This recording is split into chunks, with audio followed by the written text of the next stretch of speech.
This is ILLUMENATE, the podcast about men with good hearts, open minds, and a desire to make the world better.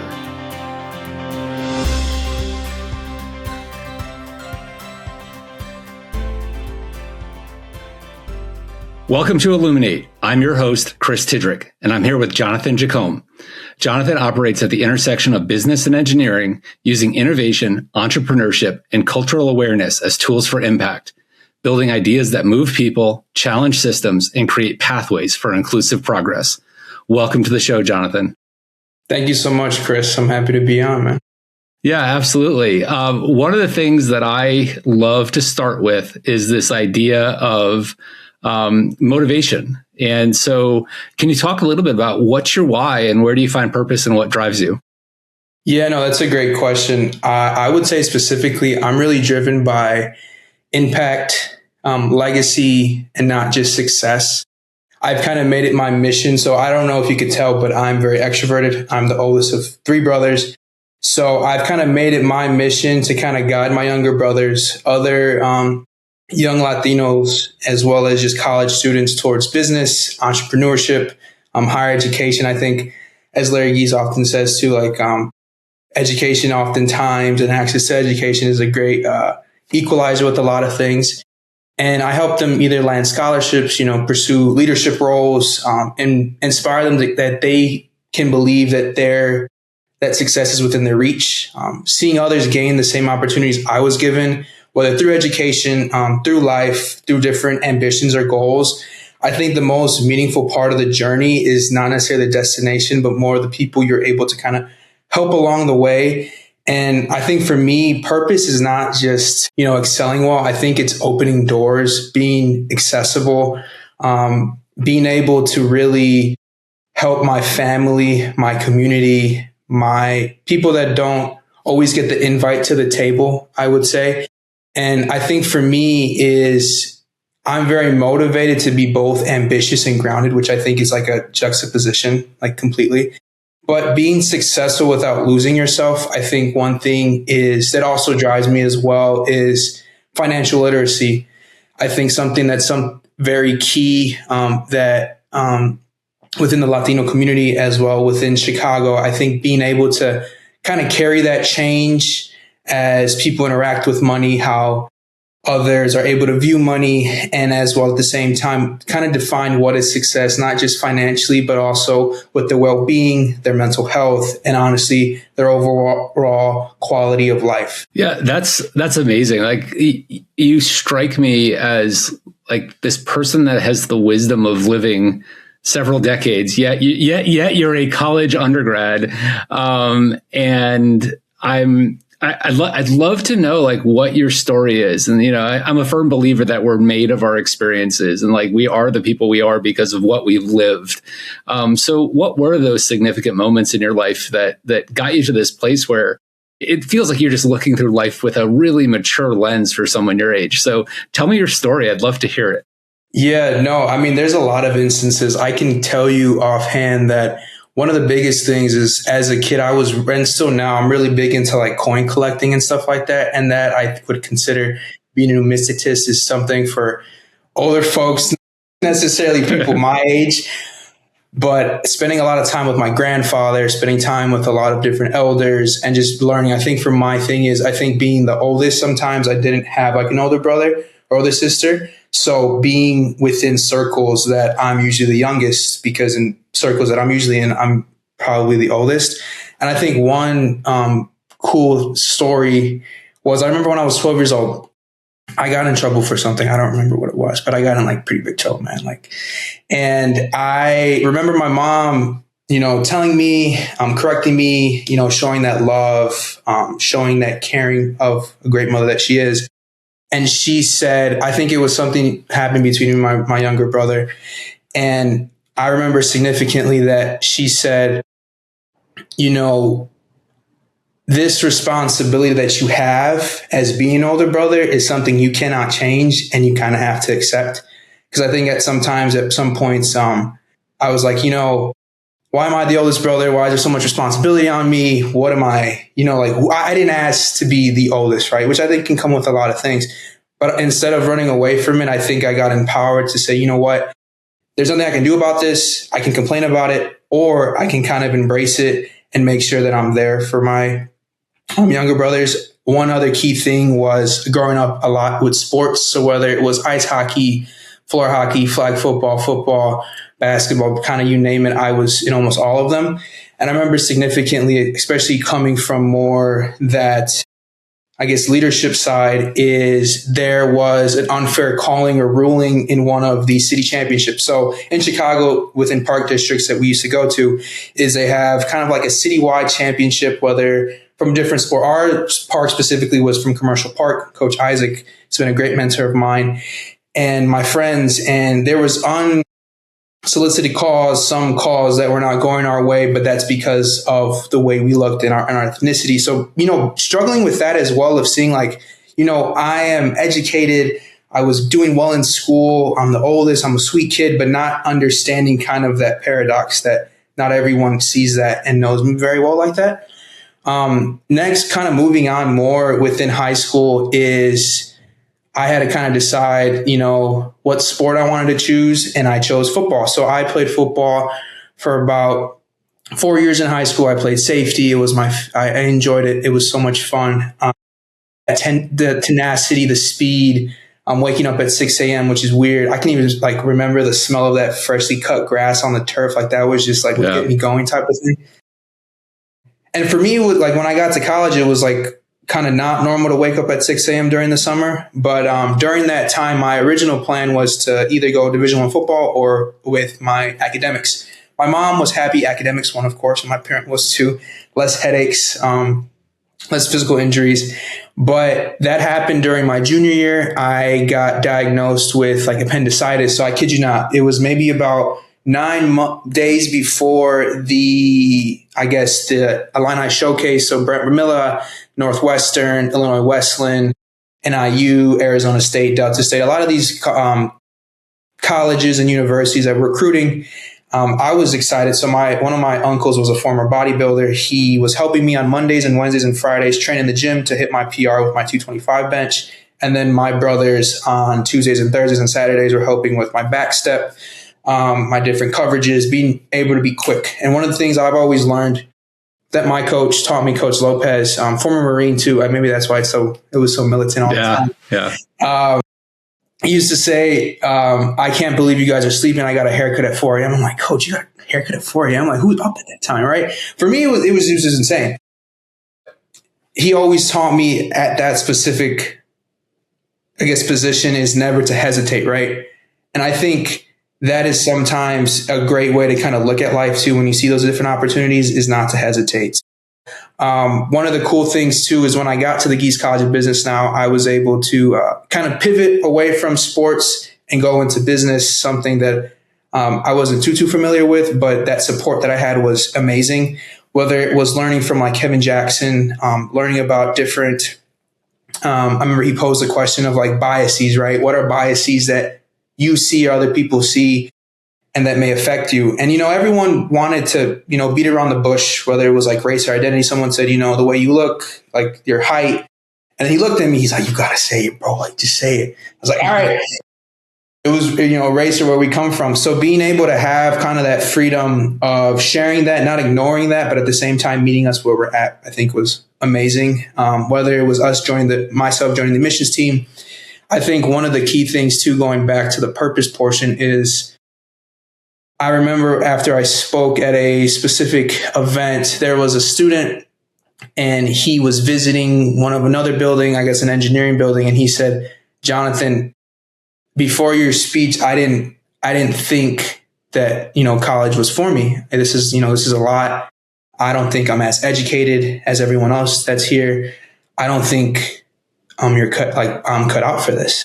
But after I gave my spiel, kind of shared my story with him, he was inspired and said, you know what, thank you so much for being able to inspire me to pursue college. And I told him it's not going to be easy, but if I can at least help at least one person out and inspire one person to kind of, push and not hesitate with that, I think it's something that's pretty key. And whether that's hosting office hours, another cool thing is I started my own company too, a digital consulting firm with my brothers. So again, teaching them about leadership, about consulting. Like right now, my brother is learning about like CME and doing a lot of cool trading. I didn't know what that was. I didn't know what CME was.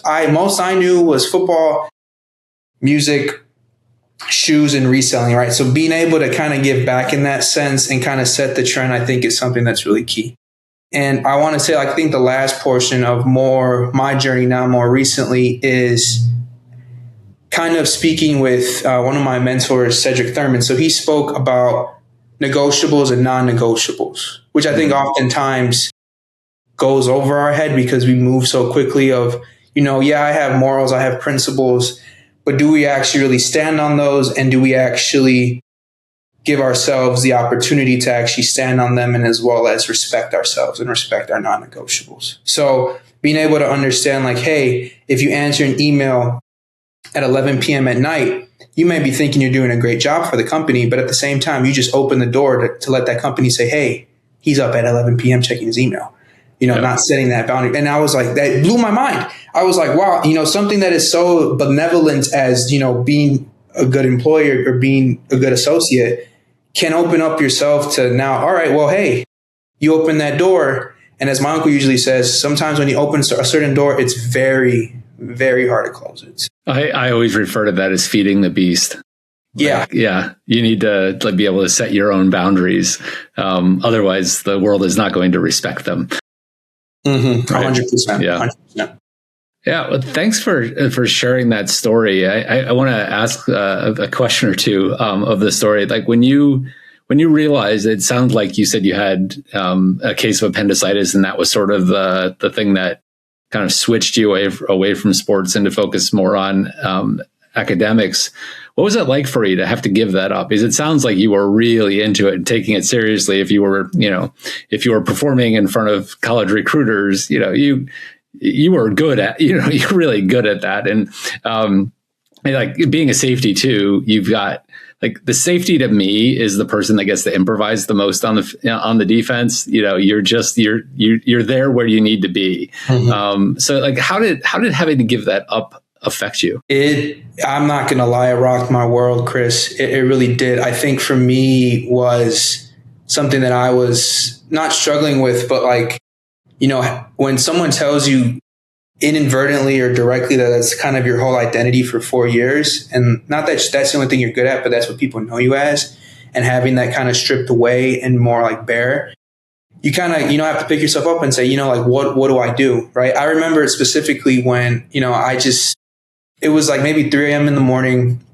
My stomach was hurting me insanely.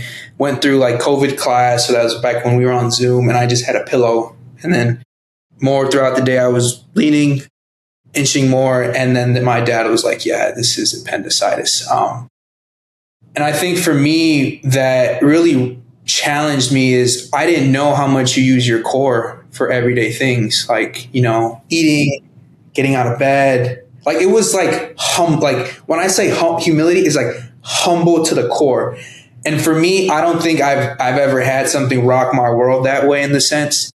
And I almost had to be like, you know what? I'm not in control of anything. I have to follow this path, this plan set out for me, and just adapt. And being able now to, and I will say it was frustrating to see, different friends go to combines. At the time, our coach used to be like a former NFL player, so he would have a lot of connections through the north, south, west side of the city, and put us in great positions to kind of go into those different positions for success. But I think what business kind of taught me in that experience is, I think oftentimes we're only taught, especially as inner city kids sometimes, is sports is the only way to kind of make it. I always thought my last name, to make an impact on the world, to give back, they would have to have Jacome on a Bears jersey or an Illini jersey, which you can still have impact in that sense. But I think, I remember my coach Isaac also saying too, of like, you have a higher chance of getting struck by lightning than going pro. And this is the guy that like was getting recruited to play for like the Arizona Diamondbacks. He was really, really good. Really, really great. But he always stressed to us, even in sports, and my parents and everyone around me was, hey, you can be great at both. And, trusting in that plan set before me is all right, academics won. And I would even argue that that was probably one of the best decisions or things that happened in my life, because it kind of redirected me into more my purpose and my calling of, education, accessibility, leadership, and just inspiring them. Because I think one of the key things too is just being authentic. And I don't want to sell you a lie of like, yeah, if you train this many hours, do this many things, yeah, there's a chance, but also weigh out your other options and make sure that it's something you actually want to do, and not just because someone or your family is putting all that pressure and burdens on you. Yeah, absolutely. One of the things that I talk about with all of my guests on the podcast is really the idea, this concept of what it means to be a healthy man in today's world. And I think there are a lot of different interpretations of that out there today. There's a lot online. I don't know if you're typical of your generation where you're sort of chronically online, but there's a lot of different influence. There's a lot of different information coming into the heads of young men. So what is it? How would you define what it is to be a healthy man in today's world? Yeah, I think, in all honesty, for me, I'll be honest, growing up as a kid that did suffer with like being overweight, being obese, like I didn't lose my baby fat until I was 14. I'll be honest with you. Like, struggling with that, struggling with bullying and things of different natures like that. And then once I was able to kind of hit that growth spurt, start working out, I felt better about myself. I often say, my brothers and I say, the fit is the fit. So it's mostly the man in the suit and not the suit itself. I think confidence is something that's really key. Being emotionally aware too. I think oftentimes, especially men these days, are like, go to the gym, but don't also have like a personality on the same side. I think being emotionally inclined and aware, socially aware too, is, being keen to other people's, how they're feeling. My actions have responsibility and they carry weight, right? And I think also another key thing is accountability. And I think sometimes in this day and age, we do lack some accountability at times. And being able, when I believe when someone and a man is able to, a healthy man, if you will, is someone that is self-aware of saying, I'm accountable for these actions. Maybe I did something wrong. Maybe I said something, and being able to be accountable for that, being kind-hearted. I don't think I've never been called a nice guy. I don't think you should, at least for me, I usually don't take like, oh, you're a nice guy. I prefer, being kind, opening the door. Yeah. Yes. Yes. I would even say being a gentleman too. Sometimes they joke like chivalry's dead. I open the door for, the old lady at the restaurant, being kind, giving compliments, being smiling. I think something that is sometimes lost in the sense of translation of what a healthy man is, it's both the health portion of it, I would say, because I think if you're able to perform at a high level, like we were athletically, but at the same time being emotionally aware of things around us, self-aware, but at the same time is being a gentleman. And being a true gentleman, again, is to be responsible, humble, mature, as well as being accountable for kind of your actions or anything like that. You had mentioned about sort of being emotionally aware and being kind of in touch with your emotions. Mm-hmm. I know there's a lot of chatter out there that's sort of considered weakness, or it'll be used against you. Mm-hmm. How has your experience with that been? Like, how has it been like a positive in your life to sort of develop that emotional awareness? Yeah. What I think for me is, ever since growing up, my mom always told me, and it's as elementary as this is, but it's actually pretty like complex, and I would say it's pretty mature, is use I statements. So I feel this way. And it started as a kid, right? I feel angry because of this. I feel sad because of this. I feel happy because of this. And if you boil it down, which emotions are very complex, right? You can feel multiple emotions at the same time, even conflicting ones. But I think breaking it down and saying, this is why I feel this way, and communicating that and in a healthy way is something that I think it's worked amazing for me. Let's say if I disagree with something, or I am feeling either some animosity towards myself, or maybe the energy is just off, right? When I walk into a room, if I'm able to communicate that in an effective and eloquent way, which again, I think is a big key thing for myself, is being mindful of saying, hey, this is how I feel for these reasons. And sometimes it can't even be a reason, but hey, what is your feedback on this? And I think communication is key too.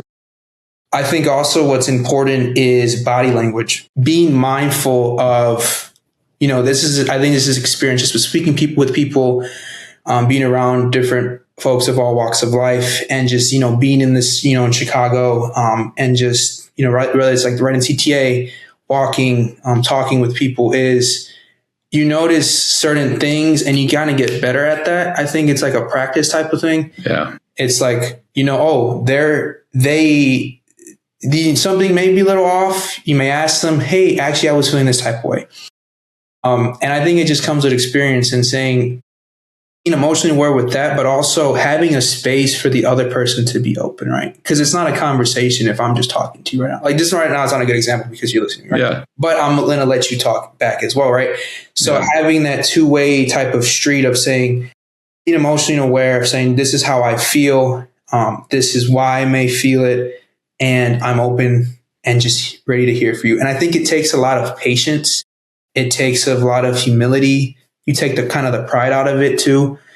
And one of the things too that I learned is never lose a relationship over an argument, right? Like if you want to win an argument, because I'll be honest with you, some people call it, I would say I'm very passionate. That's a good word to put it. I'm very passionate. Yeah. I'm very quick. When I know I need to get something done, or if I have a very strong opinion, we'll put it in an eloquent and kind way. I've always learned, and I was taught, that never win an argument that you will lose a relationship. Always maintain that relationship, whether it's with your parents, with your brothers, with your family members, with your teachers, your significant other, whatever the case may be, is be understanding. And I think, again, that's something that makes a healthy man is accountability, being cool, being collected, being able to just, again, just have that two-way conversation and being, patient and kind. Yeah, a good friend of mine introduced me to the concept years ago of what's more important, being right or the relationship. And almost all the time, the relationship is more important. There are some times when you kind of the hills you die on, but it's most of the time that's right. So you talked about your mother kind of teaching you that ability to sort of identify your emotions. There's a lot of things that we learn in our lives that stick with us like that are really kind of healthy, good things. There's also some things we learn in life that we eventually have to leave behind because they don't serve us anymore. We have to sort of deconstruct a belief that we had. Mm-hmm. Is there anything like that? I know you have a lot of life ahead of you to deconstruct some of those things. Yeah. But is there anything in your life so far where you held on really closely to when you were younger, and now you're just like, no, that doesn't serve me anymore? Yeah, I think one of the key things is, I think the holding on to being an athlete was something that tore me up coming into college and the university. Like, even I remember my first football game, I was like, it was so weird. Like, I was sitting in the stands, like that doesn't happen. Like, you know what I'm saying? Like, like you can hear the pride in my voice. Like, you know what I'm saying? Like, it's all you can hear the pride in my voice of, wow, like I can't, like, no, this is a new phase in your life and let it go. I always, one thing I've learned too is, like, from speakers, is how you're supposed to hold on to blessings when you're holding on to all this stuff, right? Like, how are you supposed to hold on to the goodness, the kindness, the love, the rewards, the blessings, and the beautiful things of this life, if you're just always holding on to things? Like, how are you supposed to receive things? So that's one thing. I would I would say, and that kind of goes too forth with like the impact of like, well, I have to make impact in this certain type of way. I'm first going to do A, then B, and then no, that's not how life works. If life works like that for some folks, it's amazing. I love that for you. For me, I wasn't that, I wasn't, I guess, fortunate for that. But I think the second thing too was something that's, I guess, more recently is I can't save everyone. That Superman mentality, right? That's hard, isn't it? Yeah, especially as the oldest. Holy cow! Yeah, I want to share a story. So I was, and then it tore me up for a minute.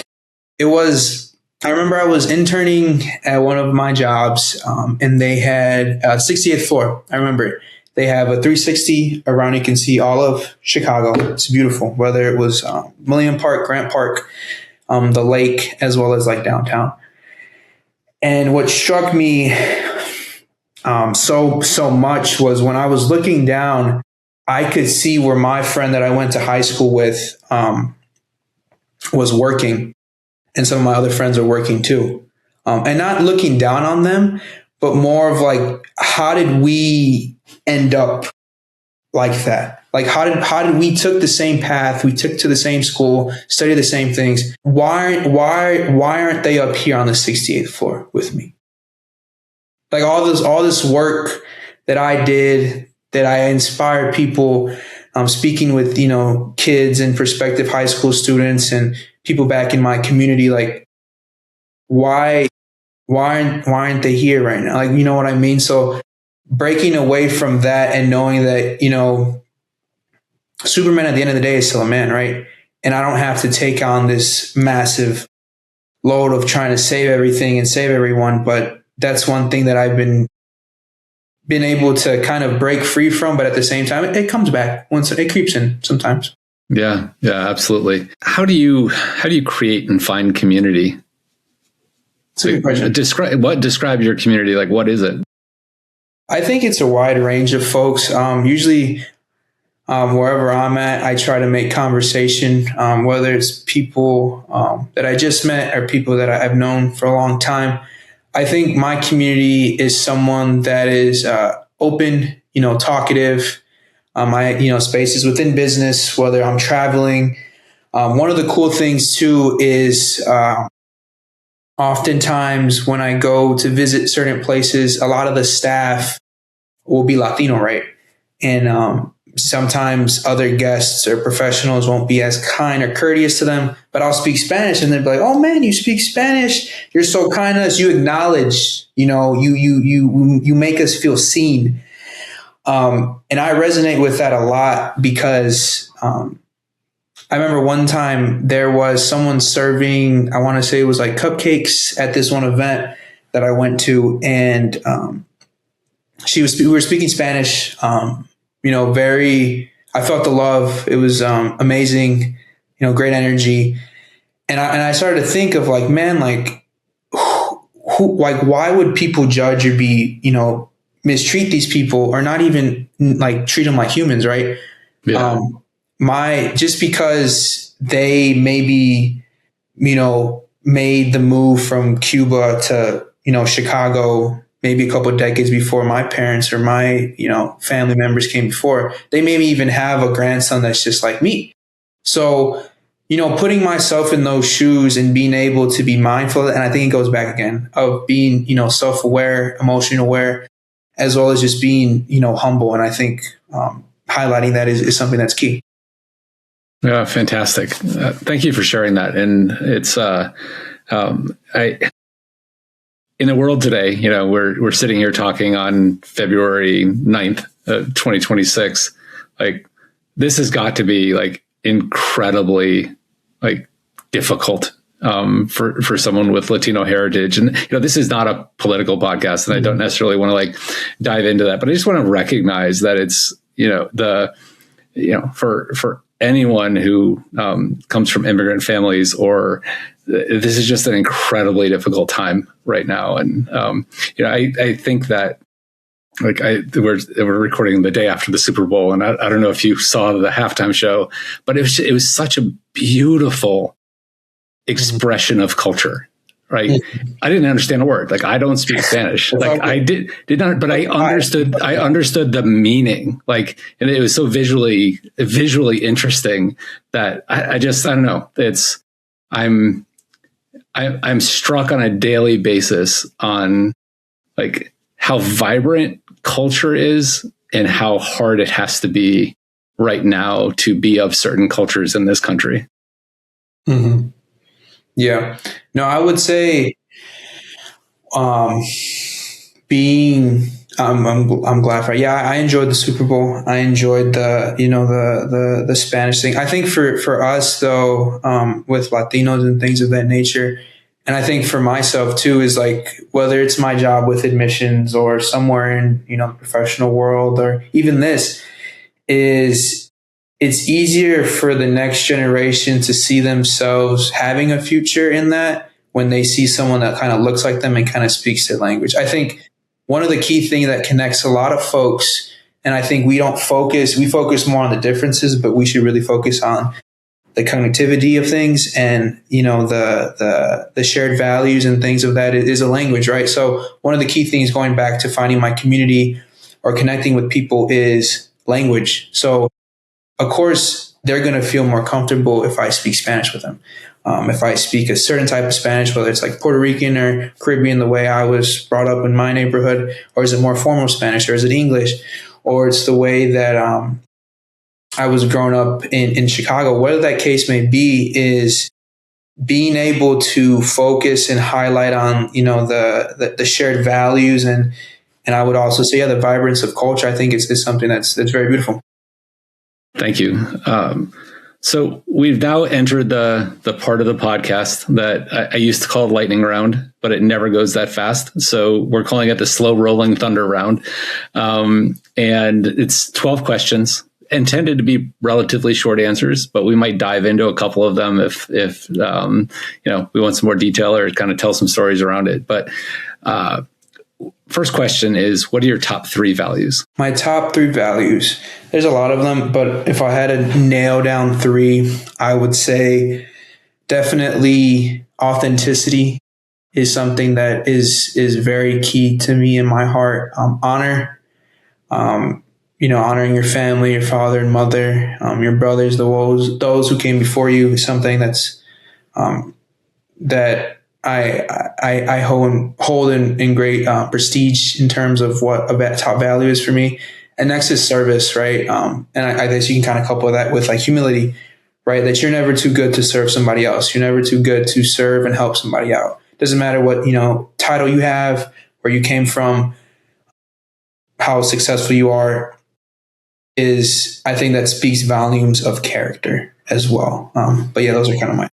So I want to dive into the service just a little bit, because I think somebody at your stage in life, and you obviously have ambition, right? There's no question in having this conversation with you that you have ambition. How do you blend? How do you align? How do you kind of live that juxtaposition of being ambitious and wanting to be individually successful and also serving others? Like, how do those two things go together? Yeah, that's a great thing. I know my mom and my parents have very harped on this too. And they say, you go to an amazing business school, you're doing very well, you're working really hard, but just never lose who you are. And don't ever think, that I'm the man, I'm him, I have everything. Like, again, that pride issue, because then that's when the pride kind of slips in when other thing comes in. So service is a great way that kind of combats that pride, because in other words, when you think you got it, that's when you lost. You never think you have it. You never do. Once you think you have it, you lost already. So being able to be in that mindset of serving others, never being too prideful. And also, I think it just comes from my background of like, one key thing is like my grandparents didn't graduate or didn't make past like the 3rd grade. And then I had this past spring, I was able to speak at like a luncheon, right? at a college. And for me, it's like, whoa, like, like how far that generation kind of has come. So again, who am I to think I know better to treat people in a bad way when, our family from previous generations came from humble beginnings. What's your favorite emotion? This one was hard too. I have a lot of them. But I would say definitely fulfilled. Something, whether it is with my family, living out my purpose, living out, traveling, just feeling, sustained and fulfilled and, being fulfilled. I would say that. Okay, great. What's your least favorite emotion? This one, I'll be honest with you, was, I was like, I don't know how vulnerable I should be, but I think on all honesty, it is complacency, is something that, and again, I think it comes with the pride thing as well, is when I know I'm too comfortable, that's when I should be like nervous. Right. And I think that's the tug and pull of, being ambitious, but at the same time, you can rest. And I think sometimes the definition of rest for certain people are different for different people, of course. But my definition of rest is I believe you can find rest even when there's difficult things happening around you. I don't think rest is always something of I'm sitting in the middle of Cancun, Mexico, and Puerto Rico on a beach. Like that is rest. I'll be honest, that's rest for me.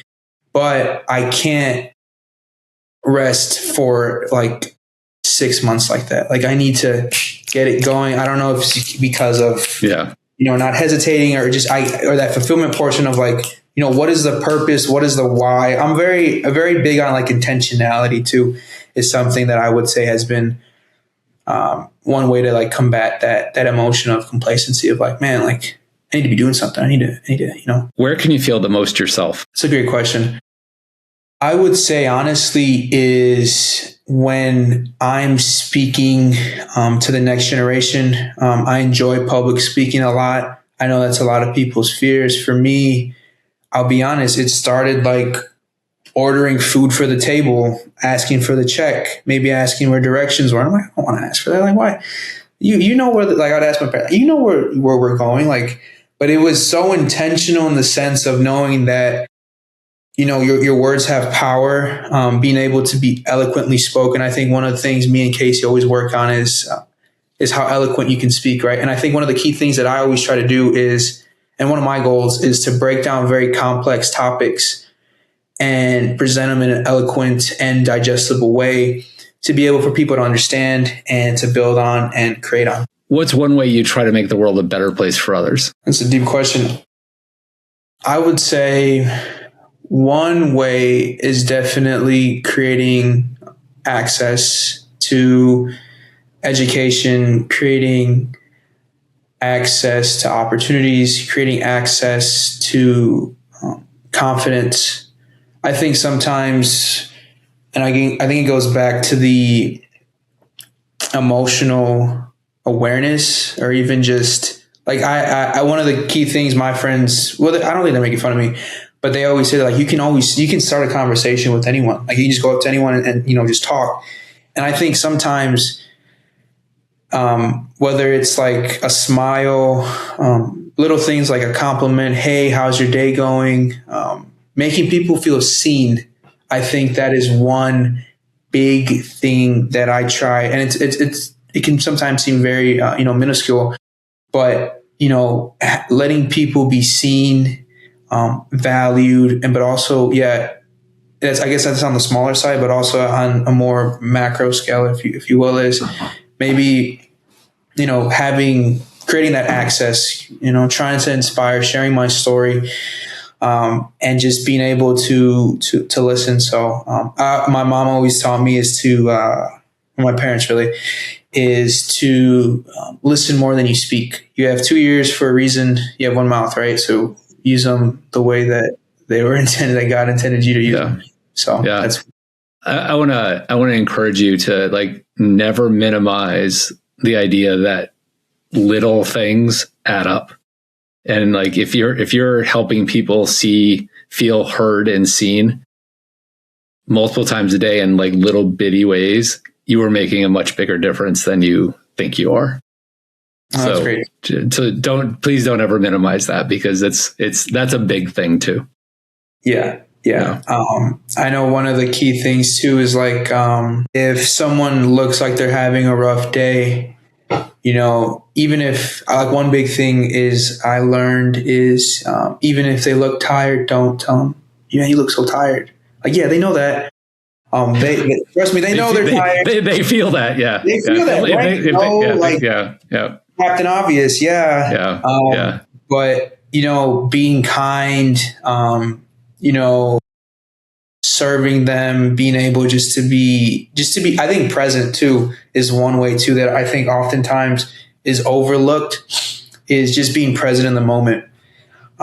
Whether it's, if someone had a rough day, maybe don't turn on, the NFL game or TV, and you don't even have to say anything when you two are, together. Maybe she had a rough day or something, right? Your significant other had a rough day. You don't have to turn on your TV. You might even have to even say anything. You just have to be present. And you have to be there and just listen. And I think oftentimes we can be too prideful or maybe just too focused on ourselves, but kind of stopping, being present, and just being there for people. Yeah. Presence is the greatest gift in today's world. I'm convinced of it. So. Oh, 100%. What do you want other men to see in you? That's a great question. I would say for me is honor and dependability. I know one thing, again, I always go back to my parents, is they always taught me a man should always have, his yes means yes and his no means no. So if I say yes to something, showing commitment, again, presence, if I know there is an event happening or it's someone's birthday, I'm going to be there. And if I told them yes, and I think it holds a lot of weight, because sometimes we'll say yes to anything. We'll say, no, not oftentimes. I think we're in a world today that you're saying, just say yes to everything. Say yes to everything. Just do it, which is not obviously a bad thing. But there's moderation with that. And I think protecting your peace is something that's key in there too. But definitely when someone looks, or I guess another man would, see in me or what other people may see is someone that is honorable and that is dependable. So when you say, hey, John, I need help with something, and you're being vulnerable with me and I help you out and I say, yeah, I'll be there for you, I'm there. What makes you most proud of yourself? I think it's hard. I try not to focus on those things. But I would say definitely one thing is, I would say my adaptability is something that I surprise myself with a lot. My will not to like give up for certain things. I think, specifically I would say with like football and stuff, right? My ability to go from, free safety, uploading things to Huddle and highlights on YouTube, trying to get, signed and stuff, to now going to college, working on my own business, working on, going into the business world, is being adaptable in most senses. And again, being able to slow down if something's getting rough, maybe there's a struggle that's happening, and just know that, hey, all right, be calm, you got this, and just adapt. So, what's your greatest opportunity for growth or improvement? I would say for me is slowing down and enjoying the moment. I feel like this past couple weeks, especially with like senior year, like, wrapping up, it was just like I was on a hamster wheel. I'll be honest with you. It was just like, what am I doing, man? Like it was a little insane in the sense of like, just going through the motions. And one of the cool things that I was able to be a part of was I went to Seattle for a trip with one of my classes, and I didn't check an email. I didn't work on any, actual work for schoolwork. I was just able to, I did everything pre-planned, so I planned accordingly, but I was able to take like a trip just for myself. Seattle was so nice. I remember coming back and I was like, man, Now I know why everyone's a little mean, during January, because it's barren, it's frozen, it's cold, right? Like you go on top of the clouds, and then when you break in for 20 minutes away from, the Willard Airport, it looks like Antarctica outside. So going from that to now, it always smells like pine, damp. The sun is out. There's, we went to Bainbridge Island, took a ferry. I tried matcha for the first time. I've never tried matcha. I thought it was not my thing. And I tried matcha. I liked it. Yeah. Even for me, I was like, all right, let me not be prideful and let me try it. And I liked it. I enjoyed it a lot. And being able to, again, to kind of step back, slow down, and again, just enjoy the moment. Where do you feel the most vulnerable? I would say, this one I did struggle with a little bit too. I would say is I feel most vulnerable, I guess, sharing my goals and aspirations when I'm not around those who kind of uplift me or that may just display negative energy. Because I think oftentimes you have to be very protective of who you share certain things with. Your positive energy, I think one key thing too is not, pouring out so much when you're not getting filled back up too. So sometimes overdoing it, even if it's good things, whether it's like protecting your peace and being able to say and I think another key thing too is no is an okay word. You can say no. It's not a bad word. You can say, you can say no.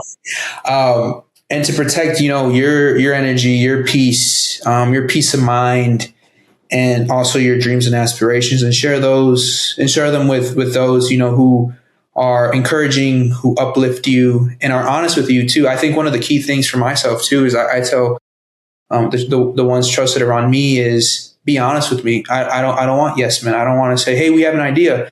Okay, yeah. No, I need you to be honest. That's my brother Nico. He'll be like, dude, I don't think that's a good idea, or that was dumb. Like, why'd you say that, or why'd you do that? But I need that in my life to kind of keep me in check too, because then I'm going to be walking around like it was the greatest thing since sliced bread, and it's not, right? But you don't know that, and for you to be grounded in that sense. So that's I'm really glad you've at this stage in your life understand the power of no, because I used to have a phrase written on my board in my office that said, in order to say yes, there's an awful lot of no. Mm-hmm. Because if you say yes to something and prioritize it, you have made a choice to say no to countless other things. Right? And you have to. You can't be chasing all of those things at once. You have to be able to focus on things. So that's a really great lesson to know. What's the hardest thing about being you in today's world? I would say being an older brother. As much as it is my calling, I will say sometimes I wouldn't say the pressure necessarily gets to me, because I found healthy ways to kind of exercising, speaking. I think one of the good things is whenever I can talk about how I'm feeling. So usually if I'm feeling a certain type of way, I'm like, hey, I need to talk, like just 5 minutes, 30 minutes. Remember some of the cool things that I did miss when back in high school was every time my mom used to pick me up from school or practice, and my dad as well, is tell me about your day, which again is something so simple, but it really meant of tell me everything that happened, how this made you feel, what happened, how did you react, how can I help you? And sometimes I'm just here to listen. And I think, sometimes as an older brother, you want the best for your younger brothers. Sometimes you try to control everything, which is not good either. Because again, how do you expect, to grow and be able to receive, great blessings and things when you're trying to control everything, right? One of the key things my dad always says is money's like water, right? If you hold on to your money and are stingy with your money and don't want to give it away and don't want to help people out, it starts coming out of the cracks of your hand like water, right? But if you let it kind of free, you're careful with it, you're caring with it, it's a tool, right? and don't idolize it, you'll be just fine. But your parents are very wise. Like the number of things that you've shared from your parents, I almost want to write a book of wisdom from Jonathan's parents, because there's a lot there. I love it. I want to meet your parents someday. So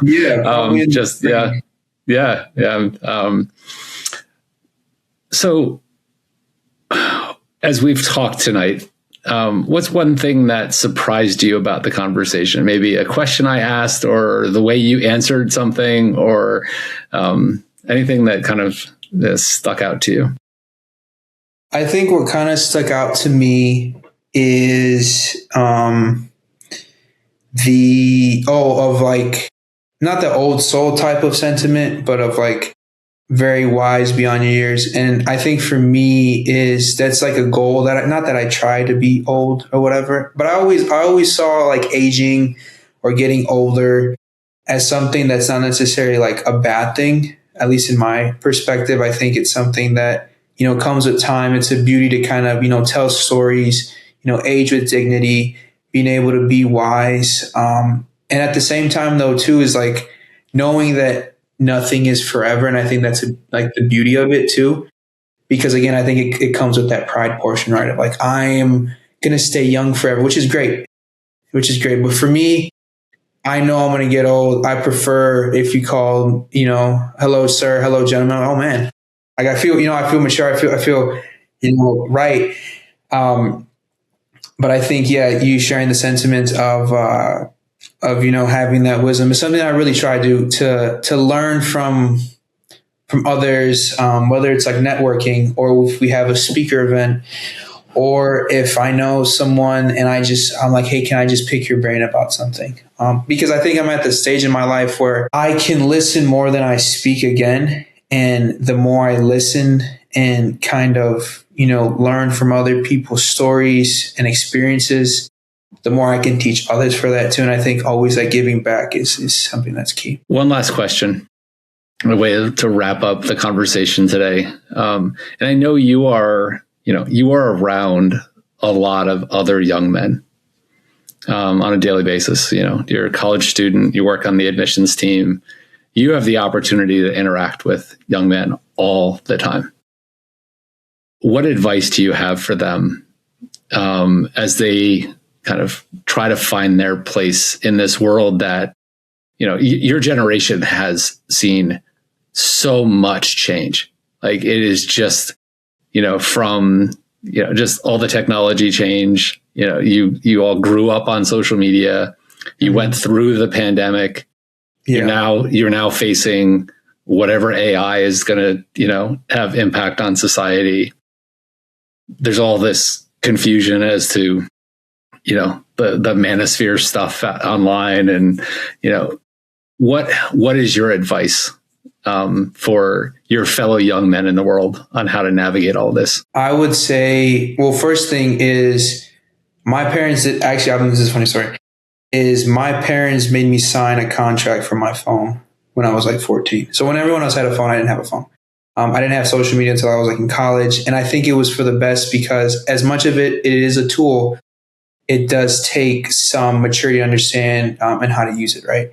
But going back to then more what advice I would have for men my age is I would say I feel a lot of, I guess my generation oftentimes takes risks and risks their integrity and their character these days. And I think that's something that as a man, you should protect, and your respect and your reputation, and being able to be, I wouldn't say the most talked about person or someone that is famous. I wouldn't even say someone that is, uber wealthy or successful. I would say someone that is, that has a great moral character, someone that's dependable, and it takes time, right? I think yes, most of I think to sum it up, I think it's going to take time. There's no rush. There's no rush to an achievement. There is no rush to this greatness or success. I think take it in stride. And most things that build character are really hard things. Most of the men that I know that, are upstanding people, men, fathers, husbands, leaders, have great character and great integrity, but they have been through a lot. They've been through a lot of battles and stuff. And I think sometimes too, and again, adding to the answer is there's no rush.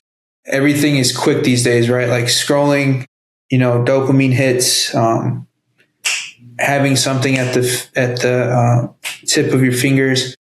Anything that is worth pursuing takes time, and you have to be able to be adaptable and kind of know that, hey, this is only temporary. And my mom used to fly planes for the Navy before she met my dad. And then I'm in college. And she always told me the way she did so well in training, and I think it's why I excelled with football, especially as my coaches were all former Marines or SEALs, is mind over matter. And the way I took that is, if you don't mind it, then it doesn't matter then, right? Like if you don't really, it doesn't bother you as much, if you're able to let it go, if you're able to stay grounded and say, you know what? It doesn't bother me, and it doesn't matter, and you'll be just fine. Thank you for that. That was an amazing set of advice there. It is, as I'm sitting back reflecting on, I'm in I've passed 5 decades on this earth, and like the thing that you just said, like I wish I had known when I was your age. Because it's like everything that is worthwhile in this world is hard, right? The easy stuff doesn't matter. Like it just, you don't appreciate it. You're not grateful for it unless you've worked for it or struggled in some way. And like that's incredible advice. So thank you, Jonathon. And it's the perfect way to wrap up.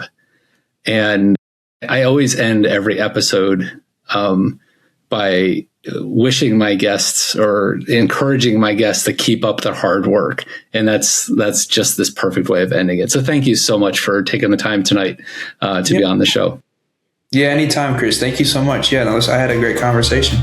Okay, fantastic. Thank you.